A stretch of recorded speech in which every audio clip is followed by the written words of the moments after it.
महापौर होतो, त्यामुळे महानगरपालिका जवळून बघितली आहे. आणि नगरसेवकाचं काम काय, महापौराचं काम काय, तर अनेक वेळा मी नगरसेवक जे निवडून येतात त्यांच्या प्रशिक्षणाला जातो. आणि त्या प्रशिक्षणाला गेल्यानंतर पहिल्यांदा मी गमतीने सांगतो की नगरसेवक म्हणजे कोण, तर ज्यांनी मागच्या जन्मी पाप केलं तो नगरसेवक होतो आणि ज्यांनी महापाप केलं तो महापौर होतो. याचं कारण फर्स्ट पॉइंट ऑफ कॉन्टॅक्ट हा नगरसेवक आहे. आणि त्यामुळे प्रत्येक गोष्टीला जबाबदार हा नगरसेवक आहे. गटारी तुंबली तरी तोच आहे, लाईट बंद असला तरी तोच आहे, ऍडमिशन पाहिजे तरी तोच आहे. आणि हक्काने लोक त्या ठिकाणी त्याच्याकडनं कामही करून घेतात आणि प्रसंगी 4 शिव्या देखील देतात. त्यामुळे नगरसेवकाचं काम जे आहे हे फर्स्ट रिस्पॉन्डर ज्याला म्हणतो अशा पद्धतीचं हे काम आहे. दुसरं काय की आपल्या एकूण राजकीय व्यवस्थेमध्ये लोकांना इतकं कन्फ्युजन आहे. ते नगरसेवकाचं काम हे खासदाराला सांगतात, खासदाराचं काम हे नगरसेवकाला सांगतात, अजून कोणाचं तरी काम आमदाराला सांगतात. त्यामुळे तो थोडा आपला जो सेन्स आहे तो अजून तेवढा असा डेव्हलप न झाल्यामुळे, पण मला असं वाटतं की प्रायमरी जबाबदारी नगरसेवकाची काय आहे, तर जेव्हा आपल्याकडे महानगरपालिका तयार झाल्यात तेव्हा नगरसेवकांना नगरपिते म्हणायचे. नगरपिता आहे त्याचं नामाभिमान होतं. पण कालांतराने हे लक्षात आलं की यांना पिता नाही राहायचं आहे. पिता हा अधिकार गाजवतो, यांना सेवक व्हायचं आहे. आणि म्हणून आपण ते नाव बदललं आणि नगरपित्याचे नगरसेवक झाले. आणि म्हणून आज आपल्या महानगरपालिकेमध्ये रिसोर्स मोबिलायझेशन असेल, रिसोर्सची योग्य डिप्लॉयमेंट असेल, या सगळ्या गोष्टींकडे लक्ष देणारा हा नगरसेवक. आणि म्हणून मला असं वाटतं की एखादं शहर हे जर चांगलं करायचं असेल तर त्या शहरातली बॉडी, तिथले महापौर, तिथले स्टँडिंग कमिटी चेअरमन, तिथले नगरसेवक, या सगळ्यांची सक्रियता आणि या सगळ्यांचा फोकस हा खूप महत्वाचा आहे. मी अनेक वेळा म्हणतो की अलीकडच्या काळामध्ये बऱ्याच महानगरपालिकांमध्ये असे काही नगरसेवक मला पाहायला मिळतात की जे स्वतःला आपल्या एरियाचा मालक समजतात. माझ्या एरियातली सुई देखील मला विचारल्याशिवाय हलवली नाही पाहिजे, ही मानसिकता चुकीची आहे. या मानसिकतेचे लोक चुकीचे आहेत.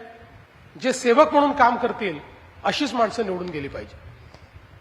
पण मग मुख्यमंत्री महोदय, आजवरच्या जर आपण महानगरपालिका निवडणुकीच्या प्रचाराची रणधुमाळी जी म्हणतो ती जर बघितली तर त्याच्यामध्ये मुद्दे तेच असतात. म्हणजे अजूनही प्रत्येक निवडणुकीमध्ये रस्ते, सार्वजनिक स्वच्छता, दिवाबत्ती, मुबलक न गळणारी पाईपलाईनमधनं येणारं पाणी, याच त्या अपेक्षा असतात. मला तुम्हाला विचारायचंय, मग आतापर्यंतच्या राज्यकर्त्यांनी आपल्या जनतेला एक प्रकारे झुलवत ठेवलं का आपण म्हणून? नाही, मी असं म्हणणार नाही की राज्यकर्त्यांनी काहीच केलं नाही. पण एक आपण बघा की जेव्हा आपला देश स्वतंत्र झाला, स्वातंत्र्यानंतर आपली फिलॉसॉफी काय होती, भारत हा गावांमध्ये राहतो, गावांचा विकास म्हणजे देशाचा विकास. बरोबर फिलॉसॉफी, चूक नव्हती. पण त्याचवेळी भारत हा शहरातही राहतो हे आपण विसरलो. आणि मग शहरीकरण तर होत होतं, पण आपल्याकडे तुम्ही बघा की साधारण 2000 किंवा 2010च्या पूर्वीचा काळ जर आपण बघितला तर हे तर काय शहराचे आहेत, असं एक प्रकारे शहरात असणं दुय्यम होतं. म्हणजे खरा राजकारणी कोण, जो गावातनं आलेला आहे, अशी एक कॉन्सेप्ट होती. आणि आपण शहरीकरणाला अभिशाप समजत होतो. त्यामुळे शहराचं जे नियोजन आहे ते नियोजन आपण करत नव्हतो. आणि दुसरीकडे अन्न, वस्त्र, निवारा, शिक्षण, आरोग्य, रोजगार, मनोरंजन, या सगळ्या गोष्टी करता गावातनं लोक शहरात येत होते. परिणाम असा झाला की शहरं प्रचंड मोठी वाढली आणि शहरामध्ये लोकसंख्या वाढल्यामुळे अतिक्रमणं झाली, झोपडपट्ट्या तयार झाल्या, शहरामध्ये पिण्याच्या पाण्याची कमतरता त्या ठिकाणी निर्माण झाली. मग आपले जे काही शेवटी इतके लोक राहणार आहेत तर त्यांना नित्यकर्म आटोपायचं आहे. त्या नित्यकर्मामुळे सगळा जो काही शौच, मैला आहे हा सगळा नाल्यांमधनं व्हायला लागला. भुयारी गटाराच्या व्यवस्था आपण केल्या नाहीत. मग तेच पाणी आपल्या विहिरींमध्ये गेलं, आपल्या नदी नाल्यांमध्ये गेलं, आपले पाण्याचे स्रोत त्यातनं खराब झाले. घनकचरा जो आहे एकतर तो पडला राहायचा किंवा तो कुठेतरी आपण डंप करणं चालू केलं. अशा सगळ्या अव्यवस्था झाल्या आणि या अव्यवस्थांना सुव्यवस्थित करण्याकरता केंद्र सरकार असेल किंवा राज्य सरकार असेल यांच्या फारशा कुठल्या योजनाच नव्हत्या. पहिल्यांदा हा कॉन्सेप्ट जो आहे हा 2014 साली मोदीजींनी बदलला आणि मोदीजींनी त्या ठिकाणी सांगितलं की आपली जी शहरं आहेत ही शहरं व्हायब्रंट केली पाहिजेत, कारण देशाच्या जीडीपीचा 65% जीडीपी हा शहरांमध्ये तयार होतो. म्हणजे वस्तू आणि सेवांची निर्मिती आणि त्यासोबत रोजगाराची निर्मिती, आरोग्य आणि शिक्षण आणि मनोरंजन हे सगळं शहरात असल्यामुळे तुम्ही शहरीकरण कधी थांबवू शकणार नाही. याचा उपाय आहे की शहरं मॅनेज करणं, शहरामध्ये या व्यवस्था उभ्या करणं.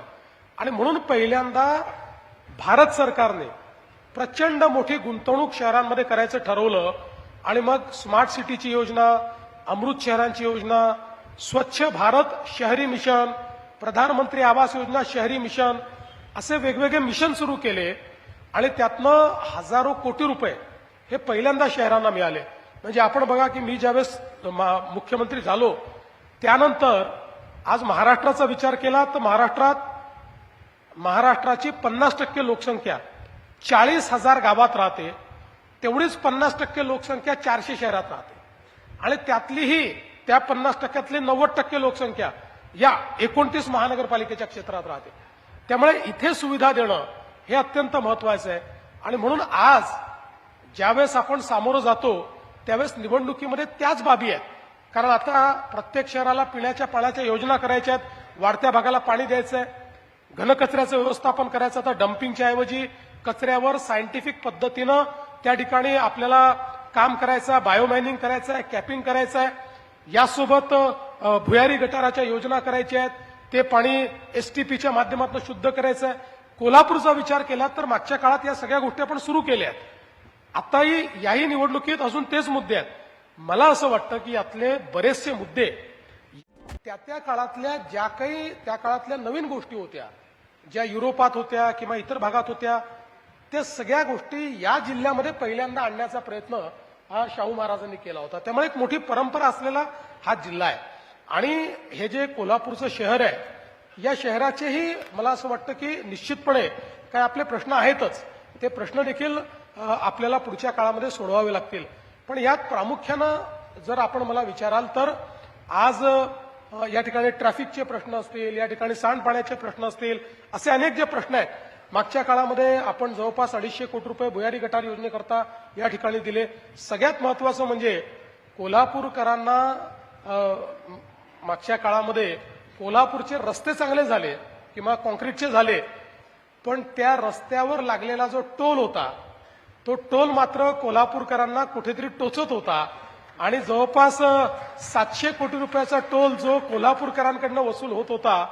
ज्यावेळेस मी मुख्यमंत्री आलो, आमचे दादा इकडे पालकमंत्री होते आणि त्यावेळी कोल्हापूरकरांनी आम्हाला सांगितलं की बाबा रस्ते तर ठीक आहे, पण इतर कुठल्या शहरात टोल लादला नाही, आमच्यावर टोल का लादला. आणि महाराष्ट्रातला ऐतिहासिक असा निर्णय आम्ही केला आणि कोल्हापूरचा टोल पूर्ण रद्द केला आणि शासनाच्या वतीनं ते पैसे आपण त्या ठिकाणी दिले. त्यामुळे कोल्हापूरला एक नवीन चेहरा देण्याचा प्रयत्न आपण निश्चितपणे करतोय. रंकाळ्याचा प्रश्न असेल कोल्हापूरमध्ये.